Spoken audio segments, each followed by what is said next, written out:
प्रायोजक हैं cancer healer centre, new beginning. Harshvardhan जी।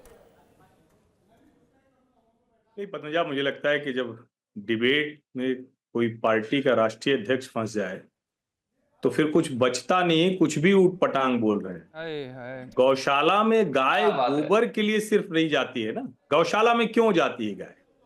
गौशाला में गाय रखी जाती है जहां से दूध आता है। गौशाला हर यादव परिवार, हर यादव समाज का व्यक्ति, उसकी अपनी भी गौशाला होती है, सरकारी तो होती नहीं। आजकल जो नए लोग, किसी भी समाज से आने वाले जो डेयरी खोल रहे हैं, वो भी गौशाला खोलते हैं, बढ़िया अच्छे से गाय रखते हैं, अच्छे से दूध निकालते हैं, अच्छे से दूध से बने प्रोडक्ट निकलते हैं। अब उनको गौशाला से दुर्गंध आई, इस अंतर को समझिए।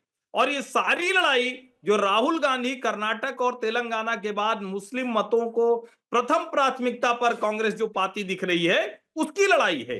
इसको समझिए जरा, ये और कुछ नहीं। वरना इत्र की सुगंध और गौशाला की दुर्गंध, ये राइन बिठाने की कोशिश नहीं होती, वरना औरंगजेब को महान बनाने की कोशिश नहीं होती, वरना राणा सांगा को गद्दार कहकर हिंदू भावनाओं को भड़काने की कोशिश नहीं होती। ये लड़ाई पूरी तरह से कांग्रेस और रीजनल पार्टीज की मुस्लिम मतों को अपने हक में करने की है, इसके अलावा और कुछ नहीं। मुझे मौका दीजिए। ठीक है, बताइए सैयद जवाद। भाई किरण रिजिजू साहब कहते हैं कि मैं बीफ खाता हूं, तो उस पर कोई भारतीय जनता पार्टी को आपत्ति नहीं होती, कोई नहीं कहता। गोवा के अंदर इनकी बीफ की कमी नहीं होने दी जाती है। नॉर्थ ईस्ट में भारतीय जनता पार्टी के वो बफ होता है सर, सुनिए तो गाय के क्योंकि लोग देख रहे हैं वो भैंस का मीट होता है, वो भैंस का मीट होता है सर। नॉर्थ ईस्ट में गाय आपके लिए क्या है? नॉर्थ ईस्ट में क्या है गाय?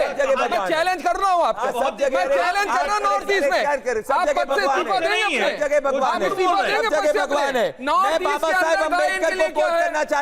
साउथ के अंदर इनके लिए गाय क्या है? उत्तर भारत के अंदर गाय क्या है? ठीक है, फैक्चुअल पोजीशन करो ना। फैक्चुअल पोजीशन क्या कहेंगे? फैक्चुअल पोजीशन बताइए। हाँ बताइए, नॉर्थ ईस्ट के अंदर क्या है? फैक्चुअली पोजीशन की बात करता हूं भाई। इन्होंने गौशाला का विरोध करा है, हिंदुस्तान 63 नहीं सीधी सी बात कर रहा हूँ। गौशाला गाय आपके लिए क्या है? भाई गाय हमारे लिए माता है। नॉर्थ ईस्ट में क्या है? बीफ और गाय हर जगह माता है। आप चैलेंज कर रहे हैं कि नॉर्थ ईस्ट के अंदर गाय नहीं काटी जाती? देश के आप ये कह रहे हैं? देश ये बताएंगे? हर कोने में हमारे लिए गाय माता है। आप झूठ बोल रहे हैं। अब आप अगर होता तो अब तक गाय को आप राष्ट्रीय माता और राष्ट्रीय पशु घोषित कर चुके होते। ये घुमाइया नहीं होगा। 10 साल हो गए, योगी जी की सरकार भी देख ली, डबल इंजन की भी सरकार देख ली, नॉर्थ ईस्ट में नहीं कर पाएंगे। और उसके बाद सावरकर के ऊपर जवाब नहीं आया। सावरकर के ऊपर फिर सावरकर पे चले गए। अभी वर्तमान में रहिए ना, वर्तमान में नहीं, इनकी आज की राजनीति की बात करते। एक एक लिखा था पार्टीशन ऑफ एक एक करके बात कीजिए। प्रदीप भंडारी, एक सेकंड देखिए, हम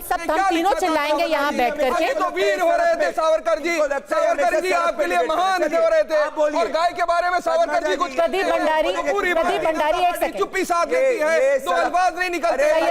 वीर सावरकर को पूरी तरीके से मानते हो तो बोलो हिंदू राष्ट्र होना चाहिए। बोला गाय के बारे में, बोलो प्रदीप भंडारी बोल करके दिखाइए क्या बोला। मैं आप दोनों से रिक्वेस्ट कर रही हूँ, सड़क पर अब हम सड़क के ऊपर करा करते, अब हम सिर्फ चिल्लम चिल्ली आपको देखा लोगों ने। आप सड़क के ऊपर कौन सा नाच करते थे वो भी लोगों ने अब हम सिर्फ चिल्लम चिल्लिया देखिए क्या कर रहे हैं। देखा था। अरे क्या जोड़ते थे? ये गलत है, एक दूसरे के ऊपर ये पर्सनल होगा, तुम्हें पर्सनल होगा। आप भी पर्सनल हो रहे हैं, ये भी पर्सनल। मैं आपसे रिक्वेस्ट कर रही हूँ, मैं आपसे रिक्वेस्ट कर रही हूँ। पर्सनल आपसे बड़ा जाहिल कोई नहीं। देखिए आपसे बड़ा प्रदीप भंडारी मैं रिक्वेस्ट कर रही हूँ, शांत हो जाइए, शांत हो जाइए, आप दोनों शांत हो जाइए।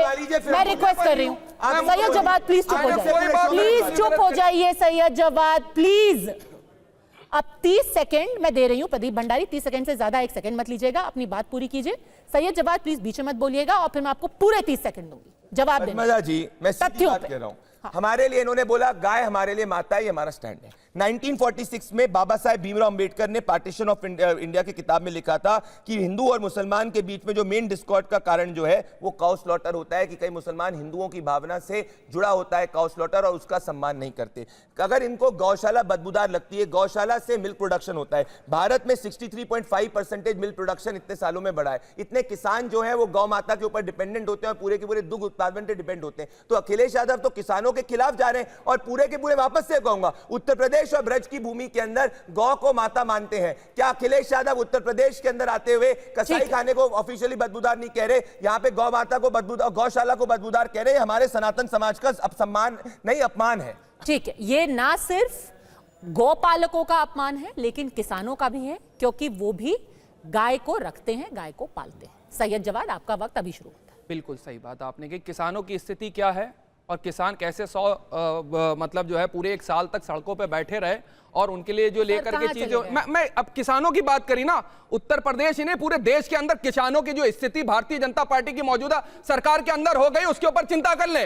डबल इंजन की सरकार उत्तर प्रदेश में है, महाराष्ट्र के अंदर है, मध्य प्रदेश के अंदर, क्या किसानों की स्थिति है आप पता कर लीजिए ला करके, उस पर बात नहीं होगी। क्यों है? क्योंकि ये राजनीतिक मुद्दा उठा करके और उसके ऊपर भी डिफेंड नहीं कर पा रहे हैं, कभी यूं भाग रहे हैं, कभी इधर भाग रहे हैं, कभी उधर। बड़ी बड़ी कंपनी जो है, मैंने अभी नाम ले दूंगा, लुई फिलिप करके एक कंपनी, वो भी चीजें करती है, बहुत सी चीजें, उसके बारे में बात कर लिया। अभी मैं दिखा दूंगा कौन कौन से शूज बेचती है, कौन कौन से जैकेट बेचती है, कौन कौन से लेदर बेचती है। अगर मानना है तो मानिए दिल से, पूरा देश मानेगा। जिस तरीके से मुगलों के दौर के अंदर गाय को काटने के ऊपर प्रतिबंध था, मुगलों के दौर में गाय को काटने के ऊपर प्रतिबंध था, ठीक है, नाम दे रहे, बात खत्म कीजिए। बाबर के दौर में गाय के ऊपर प्रतिबंध था। बाबर की महिमा बात पूरी हो गई, बाबर का महिमा मंडन नहीं करने देंगे। मैं दूसरी बात इनसे कहना चाहता हूं, ये बड़ी बड़ी बातें करें, ऑफिशियल स्टैंड रूल आप देख लीजिए। पद्मजा जी अपनी रिसर्च टीम को उठाइए, काउ स्लॉटर उत्तर प्रदेश के अंदर इलीगल है, 13% केसेस कम डाउन हुए। अगर कोई इंडस्ट्री काउ मीट को इस्तेमाल करके स्लॉटर कर रही है, उसके ऊपर कार्रवाई हो रही है। काउ माफिया के ऊपर कार्रवाई करिए। क्या ये काउ माफिया का हिस्सा है? क्या ये ऐसे ट्रेड को प्रमोट करते हैं जो काउ स्लॉटर होता है? सीधी सी बात है, अगर कुछ चीज इलीगल है उस पर कार्रवाई होगी।